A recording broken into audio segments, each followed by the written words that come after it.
I'm not saying avoid Colombia by any means. It's just something to have your eye on to Colombia on the digital nomad visa. So this was a visa that was very, very easy to qualify for. You show you have $1,000 in the bank. And when it first came out a few years ago, people were very excited about it.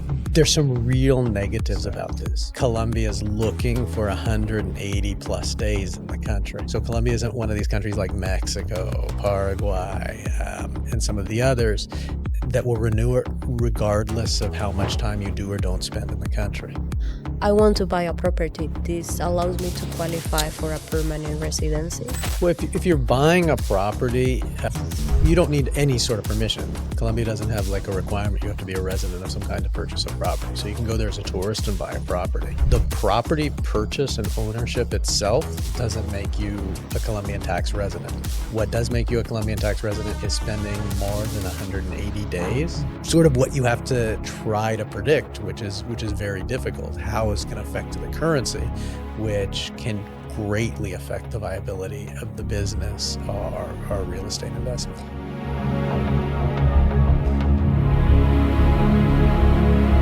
Hi everyone, welcome back to one of our long episodes about the Jerz way.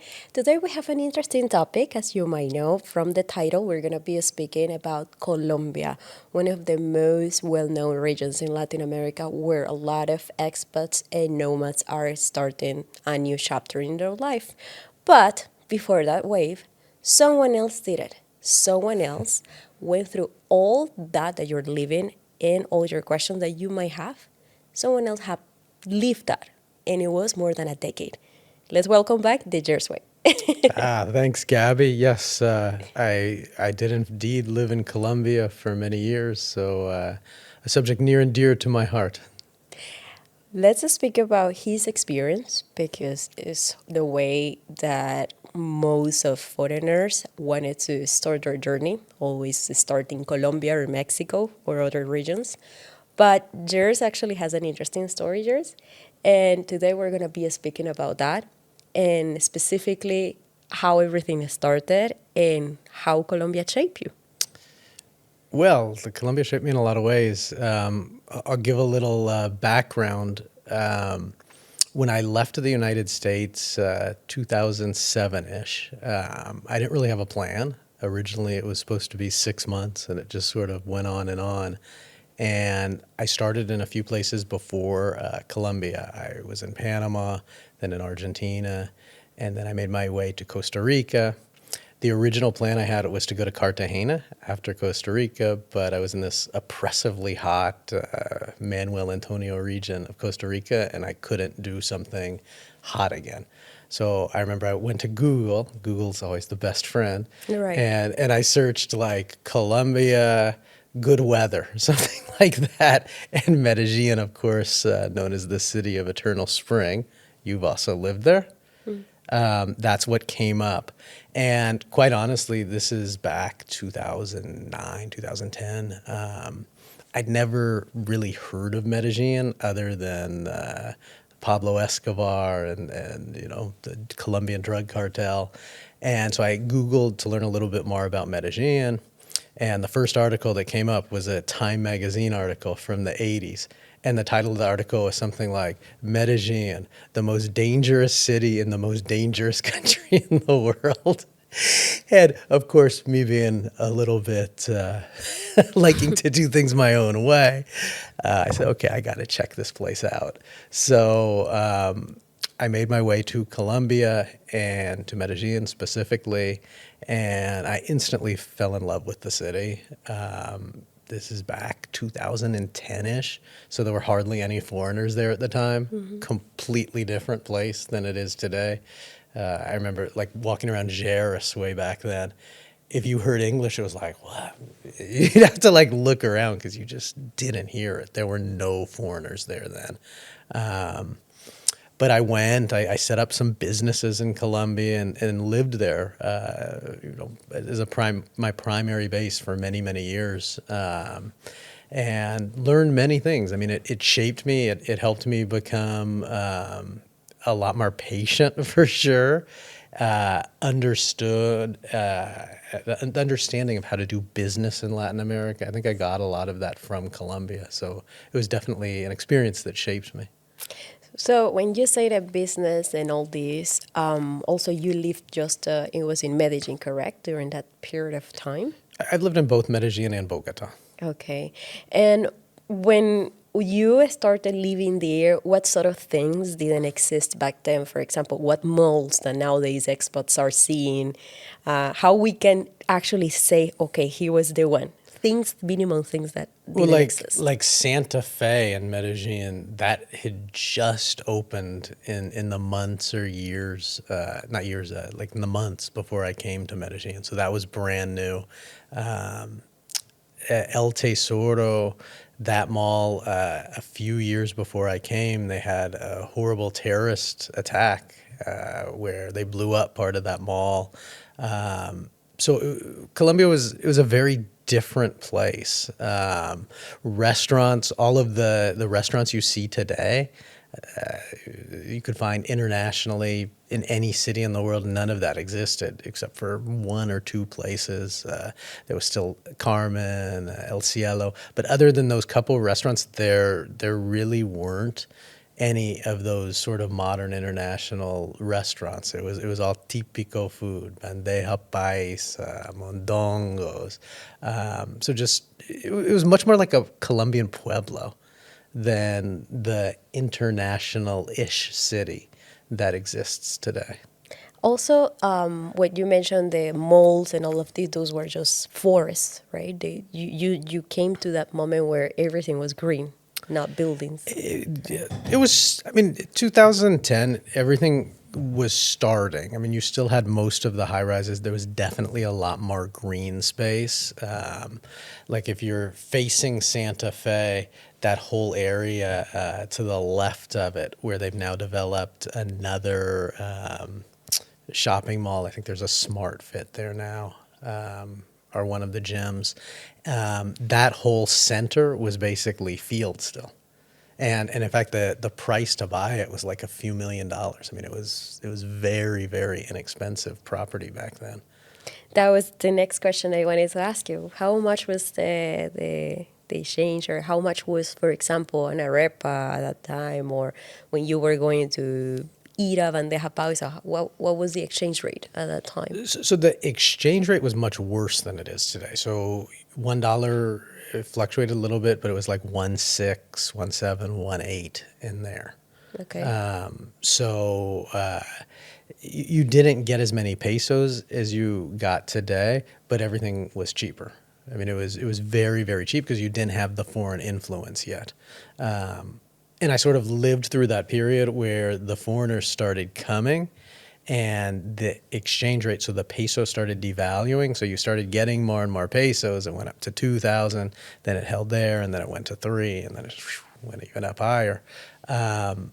But the prices kept going up exponentially, much faster and much higher than that exchange rate. So, I mean, Colombia still, for Latin America and even worldwide, I mean, I'd say it's still a very affordable city, but it's much more expensive than it was 2010s, 2015 in there. At that time, there were few foreigners. Are they still living there, or they decided to go home? What sort of foreigners you actually met? Because at that time, you were weird for going there. You were actually in an interesting period of your life that maybe we can speak about that in another episode. But you were also one of the few foreigners who actually didn't need to work. So what kind of foreigner actually needed to go there? I would say at that time, as I said, there weren't many foreigners, and the foreigners who I became friends with, I'm still friends with most of them. A couple of them stayed, but most of them sort of went on to other places. It was a quirky group, I think, who gravitated there in those earlier years. A lot of not people that I would associate with, but you got a lot of older. We call them like the old fat gringo crowd, who tended to hang out at Juan Valdez and Parque Jerz and parade their prepagos. Oh, wow. There was a lot of that going on. And it was a small group of people. And then there were the few people who I met who tended to be sort of people from different parts of the world who either came there to start businesses, really the first businesses that were started by foreigners in Medellín. Wow. And there were some others who came who had made money in this place or that and just sort of came there to enjoy life. But a lot of the people who came there in the early days it was not a good group of people. I'll just leave it at that. Okay, right.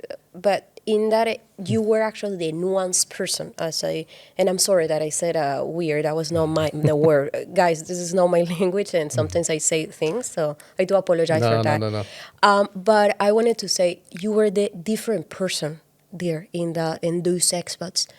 What made you actually stay for so long? What sort of businesses, what sort of relationships you actually were evolving that allowed you to understand better how the Colombian system could work?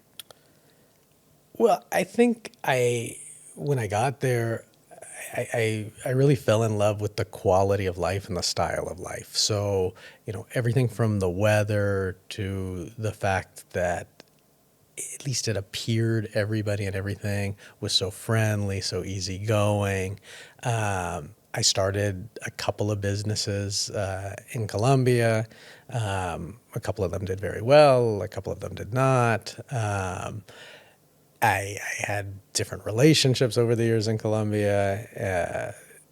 So I always, for many years where I would consider Colombia my primary base, I always had something that was tying me there. Like when I first went, my intention was never to stay for a long time. Okay. But it was just one of those places where 6 months turned into a year, turned into 2, 3, 4. I kept staying because there was always something there for me, whether it was a relationship, whether it was a business. It kept me there. So that's exactly why listeners want to know, because most of them are actually in the same situation. Actually, I feel and I think most of them are coming because they have their wealth already. They save a lot of money in their country, and now they want to spend it in a safe way in Colombia, but also they are falling in love with the culture, with the country, and all in general. And when I said that you're the perfect person to speak with them, is because you went to Colombia with no expectations and you create successful businesses, successful connections that allow you also to go for decades to exponentially grow in a personal area. So that's exactly what I believe the new expat or the new nomad is coming to Colombia. It's going through the same phase you lived, which was more about what is for me, how I can grow, how I can also give part of me in this culture. Well, I think from what I see, I haven't lived there in a number of years, but I do visit frequently. What I see, the nomad, the expat that is going there today falls into one of two groups. There are a lot of younger people going there. Right. Most of whom, they may have businesses, but they're very much in the building stage. So Okay. they either have some money or literally they don't have much, but they're building, they're growing, and that's the reason they're there, because there's a nice cost of living, it's a good quality of life, and it's a good place, I think, for younger guys to network and to build their businesses. Not Dubai, but something along there. I think people go there for that similar like hustle culture a little bit. I see that more and more with the clients I talk to, the people I meet when I go there. They're in Medellín, but they probably fit in Dubai because that's sort of the style that they're looking for. Got it. And then the second group, I would say, is an older group. People my age or even older who a lot of them are retired are have businesses that are more passive in nature. They're not really looking to build something. They have their money. They're going to Medellín to just retire or live a more easygoing type of life.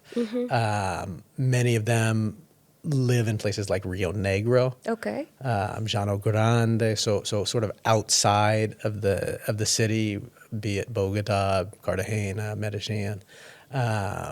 I think that's a second large group. And then I'll give a third group.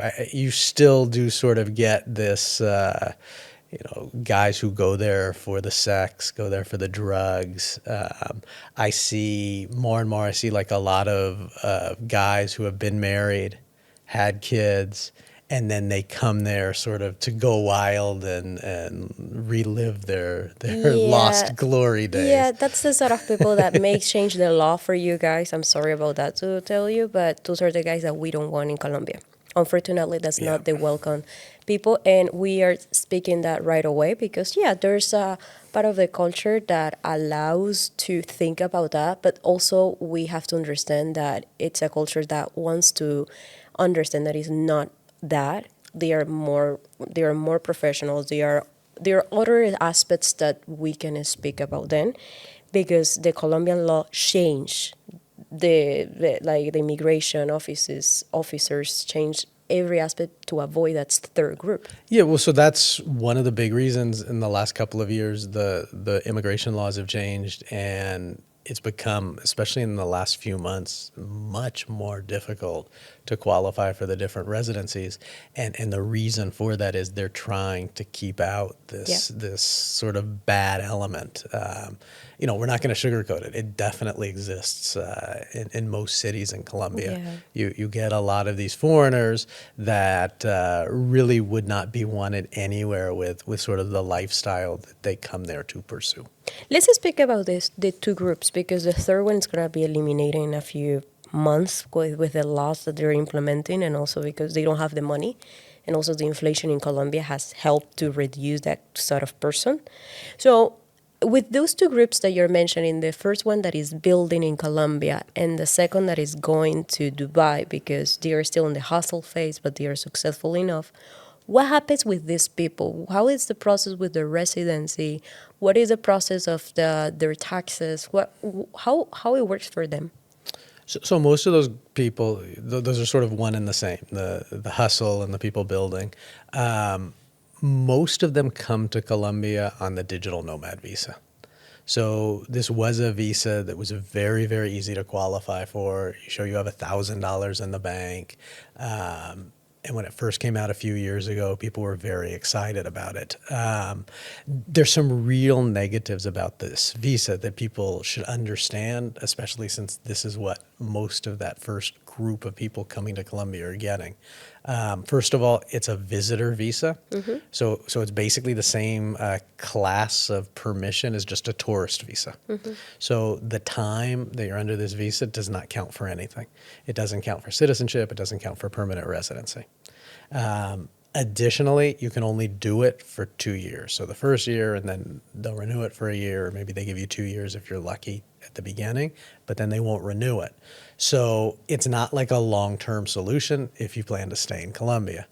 The other problem, because it's considered, a visa of some kind, to get it renewed or even to have the possibility to change it to another type of visa, Colombia is looking for 180 plus days in the country. So Colombia isn't one of these countries like Mexico, Paraguay, and some of the others that will renew it regardless of how much time you do or don't spend in the country. Colombia wants you to spend the 180 days in the country, which coincidentally is what makes you a tax resident. So Colombia is looking to pull all of these foreigners who are coming there, building these businesses. They're looking to make you a tax resident. So with the first visa that you're saying, the Nomad visa is the most common one that people use. That is not, you actually recommend to start with, or is Sometimes, I mean, it's a still relatively easy to qualify for. It's gotten more difficult. They now require a criminal cert, trying to keep out that third element. Um, the insurance requirements have gotten much more strict, and even though the income has stayed this minimal amount, 1,000, they've become very particular about what type of income actually qualifies and not. So in the past 3, 4 months, I've had a tremendous amount of clients come to me who have either gotten the visa denied or heard stories that their friends were denied, and that wasn't the case a year ago. A year ago, Yeah. any marginal application you could almost do it yourself was getting approved, and that's no longer the case. It's getting pretty difficult to get those visas approved. So let's say I'm part of the second group that you were mentioning, which are more that you're networking right now, that the clients that you're working, they're splitting up between Dubai, Colombia to have the hustle, let's say in another country and in Colombia. I want to buy a property. This allows me to qualify for a permanent residency. Well, if you're buying a property, you don't need any sort of permission. Colombia doesn't have like a requirement you have to be a resident of some kind to purchase a property. So you can go there as a tourist and buy a property. The digital nomad visa can be a good like stepping stone to start in Colombia, because if you've never been there before, to say, hey, you should buy a property to get an investment visa so you can qualify, you might not like the country. It's a good place to start, I think. It's Okay. still doable to qualify, even though it's gotten more difficult. And I think once you're there, you have that year permission. Use that time to figure out what it is you want to do in Colombia. Do you want to stay for the long term? And if you do want to stay in the long term, that's when we can look at things like the investment visa, which requires you to purchase a property, business formation visa, which also requires an investment, but an investment that's much lower than the property purchase. Let's say that I'm doing the procedure with a lawyer, then I'm listening to you about what you're saying. How I can make a stop the process with that lawyer and go with you because I trust you better, and the Colombian lawyer actually doesn't understand what he truly want to structure. It's possible. Well, I mean, if you've started the process and you've paid the money, likely it'll make sense to see that process through. Right. But it would also probably make sense to come to us for a consultation. Let me talk to you if you've done the digital nomad visa or you're in the process. You don't necessarily have to stop that, but let's, develop a plan, or certainly after you're living there, let's develop a plan for what we're going to do after that permission expires in the year, because the year goes very fast. So what we can do in that case? Well, we can develop a plan for you as to how you're going to stay in Colombia long term, if that's your goal. Okay. And generally, in 90% of the cases, it's going to fall into one of three things. It's going to be a property purchase, a business investment of some kind, which can actually be like a business investment on paper. There are ways to structure it without actually engaging in an active business. You just have to make it look like an active business. And then the third one that will be applicable in some cases is like some sort of marriage or permanent companion visa. And remember that you can always set up a consultation call with Jerz or one of our members seen under the links on YouTube. So another thing that I wanted to ask you about that, okay, they find the possibility to buy the property, but also they have the possibility to go to live in Colombia long term. Every sort of investment that they have abroad, it's gonna be taxable in Colombia, or does it work? So Colombia they're not a territorial tax country like Panama, like Paraguay. And taxes are not ideal. Colombia is in no way a tax haven.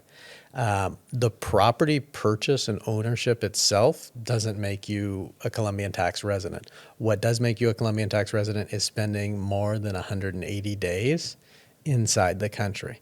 So if you do go over that time, you spend more than 180 days in Colombia, you're going to be a tax resident and you're going to be taxed on your worldwide income.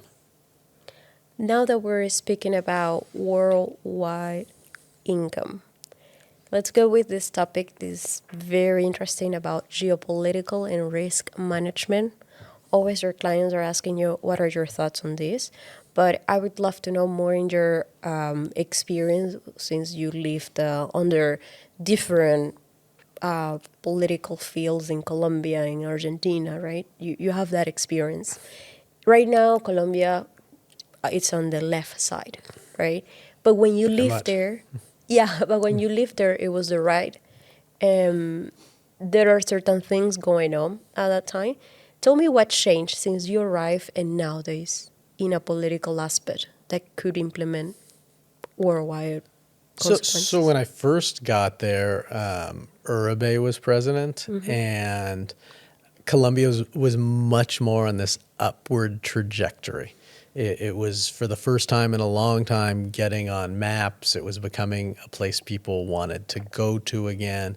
The government was very big into security, so you'd see military on all the street corners and in the nice parts of the cities. It was actually very safe when I got there, despite the reputation, despite what people thought. You never got robbed at that time? Well, I've been robbed a few times. I'm not gonna lie. I was. I've never been robbed. You don't. Never. You were never robbed when you Never. lived there. Never. See, Gabby also lived many years in Colombia. I'm not from Colombia, but it's my second home base and never been robbed. Yeah, I've been robbed a few times in Colombia. I say it so nonchalantly, like it was not a big deal. Yeah, one time I was a little aside. I'll tell the story. So one time I was in an Uber. And we were stuck in traffic and some motorcycles came up on the sides. I was like reading my phone, not paying attention. They smashed the window so the glass broke with the butt of the gun. And Dios. they were pointing guns at me and the driver. Mátalo, mátalo.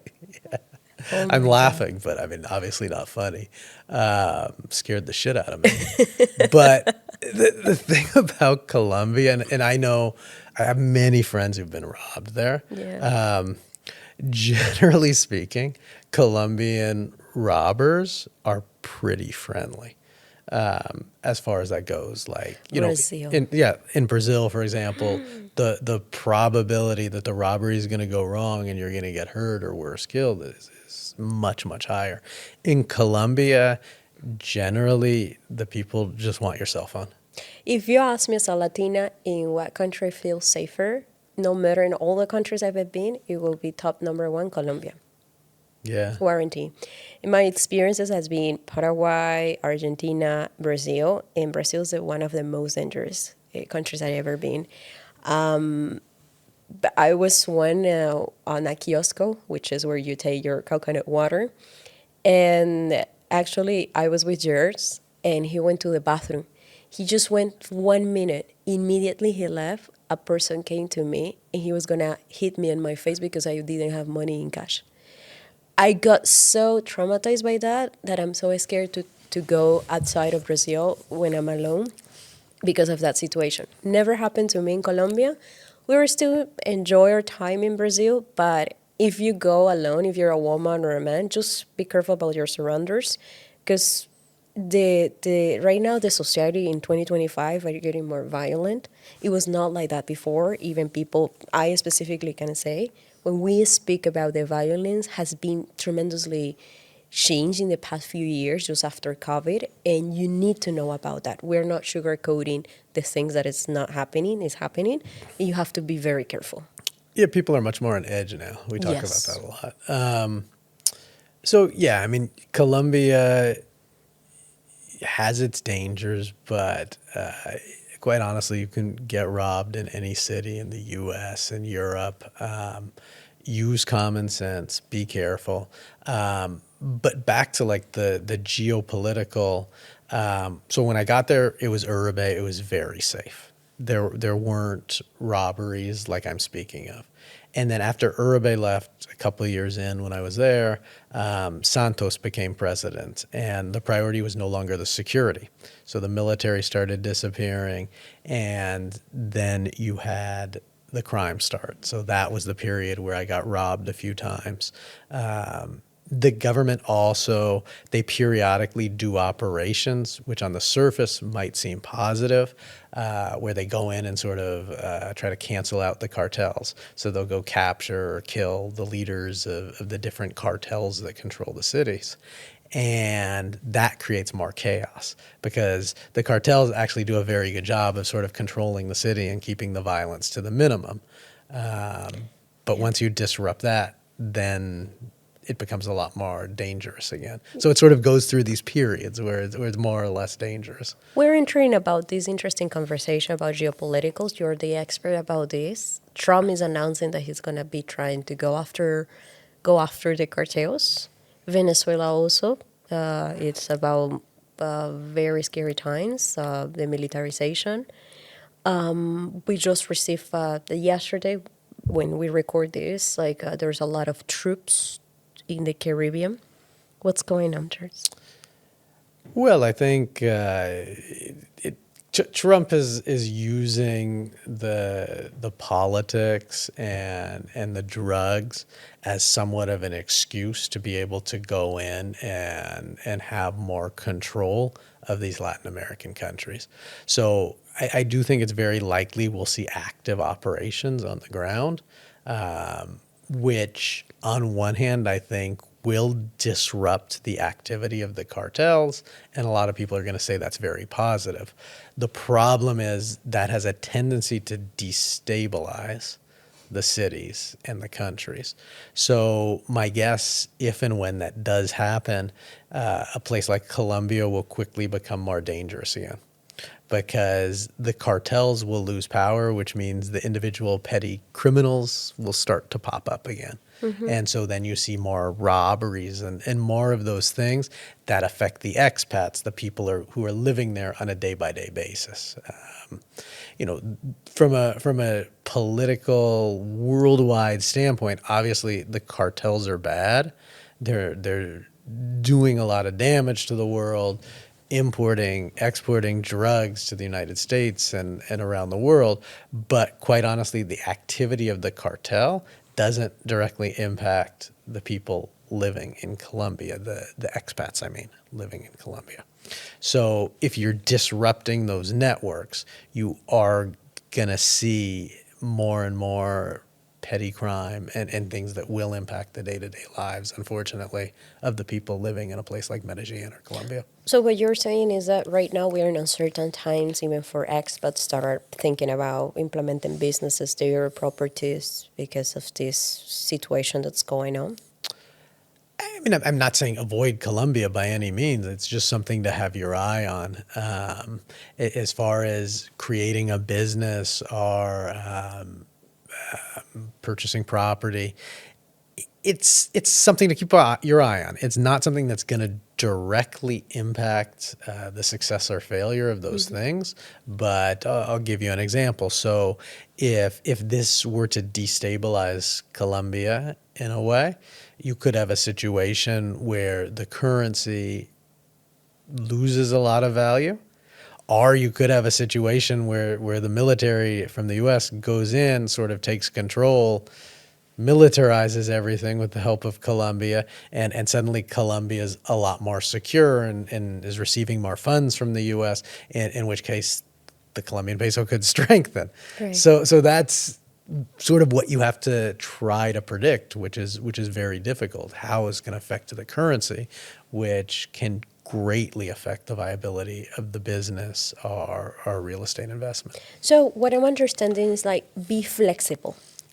And keep your eye on what's going on exactly. And how they can be flexible by structuring also abroad and not bringing cash in Colombia because of the taxes, using LLCs, Panama foundations in case.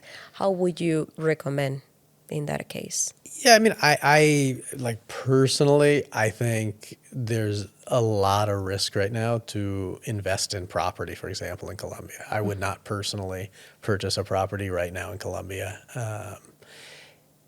It's like, I'll give you a good example. When I was in Colombia, when I first got there, and like I said, the currency was like 1,800 to a dollar, right? Yeah. And now, as we're recording this, I think it's, what is it, 4 something? 4,300, Yeah, something like that. 4,000. So you look at a property and you say, wow, in these 10 plus years, 15 years, the property has increased 3 times because properties are sold in Colombian pesos.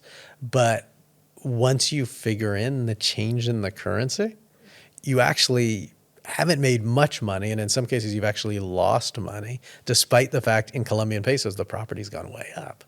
So, property, I have as I've said before, my background's in real estate development. I know a lot about real estate. And real estate's a tough business. It's not as easy to make money in real estate as people think it is. And when you're investing internationally, you have that regular real estate risk, sort of predicting the market. Is this a good time to buy? And then on top of that, you have the currency risk. So you've got to manage and understand both of those risks if you're looking to invest in a place like Colombia. What happens with people that already have their investments, like properties in Colombia? It's difficult to sell. It can be. It can be because one statistic I read, this is a number of years back, so I don't know if it's changed somewhat, but I read that in Medellín, for example, the average price of a property as a ratio of what the average person makes is one of the worst in the entire world. Yeah. Meaning, even though the apartment you buy might seem cheap, considering what the people there actually make, it's super expensive. So, from a real estate investment standpoint, that is about the worst matrix that you can have to make a positive investment, because what that means is you're entirely dependent on foreigners. So right now that's fine. You buy a penthouse in the hills of Poblado or in Laureles. Like the sun. Yeah, I mean you're likely going to be able to find another foreigner who wants to purchase that property, and you can make money. But if geopolitically something happens and Colombia is no longer an attractive place to live for foreigners, you have zero market to be able to buy that property. Wow. And that makes it very risky. Wow. It's I think it takes a few seconds to process that, because we know that the current president is a good friend of the other country, which is Venezuela. What are your thoughts on that? How Colombia and Venezuela operate right now? We know that the cartel in Venezuela government, they work along with their path and all that. Do you think there's going to be possibly working together, those two countries, because of the restrictions of Trump? I think it's a possibility. The good is that Petro is so unpopular in Colombia. And unless Trump and the West do something really stupid that would change that, like try to militarily occupy Colombia or something like that, Petro's going to remain very unpopular. The last I read, his popularity is like 7% or something, which is, it's horrible. And Colombia has a long history of always electing conservatives, people on the right. So I think the probability is, in the end, Petro will get voted out in a couple of years, and it will be the last left-leaning president Colombia elects in decades. But I think Petro's going to try to use this as sort of fuel for the fire, to get people, especially people from the lower socioeconomic stratas, to support the anti-imperialist, the anti-American, anti-Trump, that same sort of rhetoric we hear from places like Venezuela, like Maduro. And very possible you'll see a situation with Petro and Maduro coming together to support each other against this imperialist threat. I could definitely see that as a possibility. That said, Colombia has such a long history of not supporting movements like that and not supporting politicians on the left like Petro. I think he's going to have has his work cut out for him if he's going to try to stay in power. He probably will try to stay in power, but I think it'll be very difficult for him. They have a lot of rebel groups as a backup. They do, but it's still pretty fringe. I mean, it's not as a percentage of the population, even among the poorer people. He just doesn't have the support. The reason Chavez and Maduro were so popular and able to stay in power for so many years is even today, he still has significant support among the poorer parts of the populations. And that's not the case in Colombia. So that's a big difference. Yes, unfortunately, I spent a month in Venezuela and I realized that it is not how we read on social media. The people inside of Venezuela still support the government, which is something I noticed in many aspects. And the people who spoke abroad are the people that left.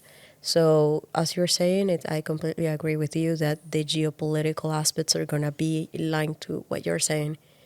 See, in most cases, like if you look at somebody like Maduro, who's arguably extremely unpopular, he still has at least probably a third to 40% support. Correct. And that's significant. It's not 50%, but it's enough. Of the population. Yeah, you control the military. You have 40% support. Other than a civil war or something, it makes it very, very hard to kick him out, for the people to stand up and say no, because he still has significant support. Then you look at Colombia, he's got 7% support. The military doesn't support him. The judiciary doesn't support him. The legislature doesn't support. He has no support. Yeah. So it's just, if he says, I'm going to stay in power, all of these other political organizations and the people themselves will just say no. So not impossible, but it's much more difficult. So changing the topic, because we're speaking about those macros, but also how impact. How is Colombia still worth it in 2025, 2026 to go and leave, but also be flexible to see how it goes? Absolutely. I think Colombia is a great place to visit. As you mentioned, it's a relatively safe country today. You just have to use common sense. So yeah, I would encourage everybody to visit Colombia, and if you go there and it's a place that speaks to you, it can be a place to look at and think of staying for the long term. Mm-hmm.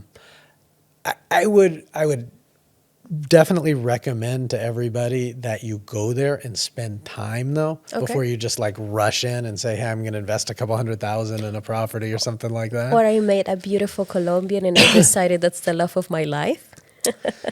That happens. But, I think take it slow. And that's back to the digital nomad visa. That is a great tool to be able to legally stay for a year or two and see if it's a place you're going to want to stay for the long term. So what would you say to the people that is experiencing the burden in taxes in the West and they want to have a Colombian lifestyle? Well, again, Colombia is not your tax haven. Colombia is not where you're going to go to have the best tax structure. Again, that's one of the things I do when I first talk to somebody in a consultation. I try to find out what it is they're actually looking for. What's the number one priority, the number two priority? What's more important? So is it structuring yourself to minimize for tax, or is it the lifestyle? Somebody comes and says, I just want to live in Colombia. It's a different conversation, because you can live in Colombia optimizing tax, but you're not legally going to be able to get it to zero in most cases. That said, a lot of people do live in Colombia, and DIAN, which is Colombia's sort of IRS, they're getting better, but they're not the most sophisticated entity in the world. So a lot of Colombians, a lot of foreigners just go there and basically just ignore the tax requirements. And many have done that for many years, and I'm not recommending that as a strategy, but it is something that people do. No, and also with the AI, also they are implementing that. Of course, it's getting more and more difficult everywhere. But one of the reasons like the US and the EU are so successful in enforcing their tax code is they have much more of a worldwide enforcement mechanism. Something like Colombia really doesn't have that worldwide enforcement. So what that means is like the person who goes there and says, I'm just going to ignore the tax base, okay? That person realistically, if and when Dion comes to them, Yeah. assuming they don't have assets and a ton of things in Colombia, the enforcement ability just isn't what it would be with the IRS. Colombia Dion isn't going to be able to go take a house from you in Germany. They just, it's impossible. Yeah. So, you know, use that wisely, but at the same time, of course, I'm not saying commit tax fraud, go there, don't pay tax. That, I don't want anybody to say that's what I'm saying. I'm not. You know, you should always respect the local tax law. But that said, you can work and develop strategies so that you can minimize the tax burden with the least amount of risk. One of the last questions I want to ask you is easy to adapt not speaking Spanish in Colombia?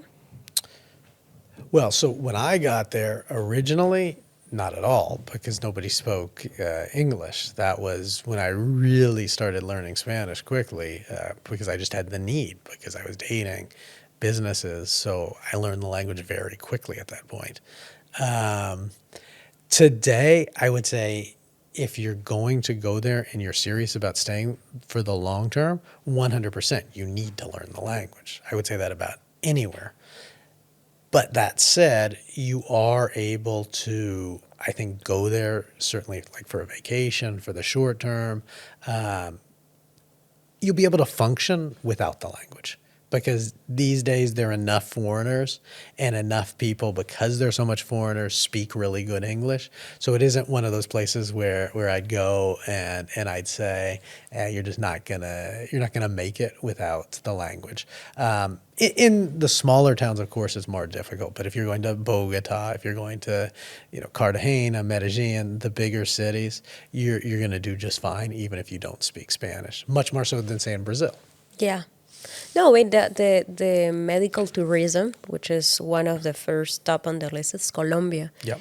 The dentist, all of them, the majority that I know speak good English. Yep. They make their masters in Madrid. They have done their PhD in the United States. They qualify people, the doctors, the private institutes. One of the best educations right now in private is Colombia right now in Latin America. Then it's Brazil, and then it's Mexico. And it's affordable for foreigners. Yeah, but it's, in fact, I was asked that question the other day, and I would actually say it's number one in Latin America for medical tourism, both quality and then the cost. Yes. Because other countries like Brazil that you mentioned, there's great medical in Brazil, but it's very expensive. Very And expensive. in Colombia, it's still quite affordable. Almost anything, from major medical procedures, like people go there for hip replacements and open heart surgery, Yes. dentists, of course, plastic surgery, cosmetic is very popular there. Right now, they have houses. The doctors has bought it because right now they're doing so well that they're investing in housing for people that wants to recover with their own personal nurses. Oh, of course, that's huge business in Colombia. I didn't know that. I watched a documentary about that, and I saw the houses with the people in Cartagena has like a private condo or a gated community just for their patients. Yeah. Well, and then the same thing, like I have some clients who've retired and gone to Colombia, and you're older, like somebody like my parents, for example, right, who really, like especially my dad, could probably greatly benefit from having round the clock care, Yeah. nursing care at home. And, in the States, forget about it. It's just prohibitively expensive. But in a place like Colombia, for probably $1,000 a month, you could have round the clock 2 people. So you always have somebody You there. have your maid, you have your Yeah, personal your nurse. maid, Yeah. and that I think a situation like that, I always say geo arbitrage isn't what it used to be, but with this kind of stuff, it still is in a place like Colombia. Yeah, you can go there and you can have your entire staff. You can have your nurse, your masseuse, your cook, your maid, your nanny. You can have everything, And it's still and paying a high salary to for them Colombia. for Yeah, Colombia. you're not exploiting. You're Exactly. paying more than your local Colombian or the typical wage that they'd make if they weren't working for a foreigner. No, it's that's one of the most important points to touch because a lot of people are going back to Colombia, or they're just thinking about this possibility because, well, Mexico, we know the new law that they're not able to protect the property. In Colombia, still the private property is secured. So there's a lot of thoughts about this that I wanted to hear from you. Well, yeah. I mean, I think one of the big advantages that people find when it comes to like cost of living and this whole geo arbitrage concept is the fact that the services are still much cheaper than you'd pay in the United States, you'd pay in Canada, you'd pay in the Western countries. Rents have gone up substantially in a place like Medellin, a place like Bogota, but they're still going to be so much cheaper than what you would get a comparable place, say in the United States. Um, Other stuff I think has equalized more. The restaurants, especially at the higher end, have come together somewhat. Yeah, people will argue it's still cheaper because the tax is included in the price. You don't have to pay 20% tip, all of that. So yeah, it's cheaper, but not like it used to be where it's hundreds of percent cheaper. Yeah, maybe you go out to a nice dinner, it'll cost 50% less than it would where you're used to in Europe and the United States. But medical is one of those areas where the cost savings is just substantial. You can also get really good insurance policies in Colombia. So, of course, insurance varies greatly with your age, but depending on the age, from say $100 to $300 a month, all in, you're talking concierge medical that is going to be 10 times better than what it would be in either with private insurance in the U.S. or Europe, but certainly like any sort of nationalized healthcare. One of the big things with medical that I always like to tell people, uh, like if I have an issue and I need to talk to a doctor, I have his WhatsApp number, so I'm usually get an answer in minutes. So even though I don't primarily live in Colombia, like my primary doctor is still in Colombia, and if I ever have a medical question, I just send him a message on WhatsApp. So it's something like that just doesn't exist in most of the world. Yeah. Yeah, it's true. It's what makes different. That's what makes the difference. So, I agree with you. Yeah, I mean it's been Colombia. I think it's changed over the years, and in some ways for the better. In a lot of ways for the better. In other ways, I think I preferred it when I was like the first one there. It was very different, but that's like anything. Nothing stays the same, whether it's tax rules, whether it's what it's like to actually live somewhere, and so it really comes down to finding what works for you at a particular moment in time and then sort of adjusting. So you either have to adjust or, finding a new place that better meets your needs if the place you're in changed. And I think Colombia definitely sort of fits that mold, that it can be the right place for you at a particular moment in time, but it might not be forever, and that's okay. I must say you're the most legitimate person I ever met about this topic. And I mean, when I say meet is because virtually there's a lot of people speaking about, oh, I moved to Colombia, and they have this documentary, why? Because of the weather and all this. But you give to the point of transparency, and that's what makes you unique about this topic. Yeah, and I constantly tell people there is no like utopia. Every place has positives and minuses, and your positives and minuses are not going to be the same as my positives and minuses. So it's all about sort of the fit with the person, with the place, and all of this criteria and how it comes together. And most people, I said this before, unfortunately, in this space, you get people who just want to sell you something. So we're on the topic of Colombia, so people will be online, they'll be in social media, and they'll be talking about how Colombia is this utopia and everybody should get residency there. No, it's you can't generalize like that about a place. It's the right fit for the right person. Excellent. Thank you so much for this beautiful conversation we had about Colombia today. Absolutely, it was a pleasure as always. And it was a pleasure to speaking to all of you in this episode. And remember to stay tuned because we have a lot of things to speaking in the next episodes. We'll see you next time. Remember, you can find us thejerzway.com and the Jerz Way on all the social medias.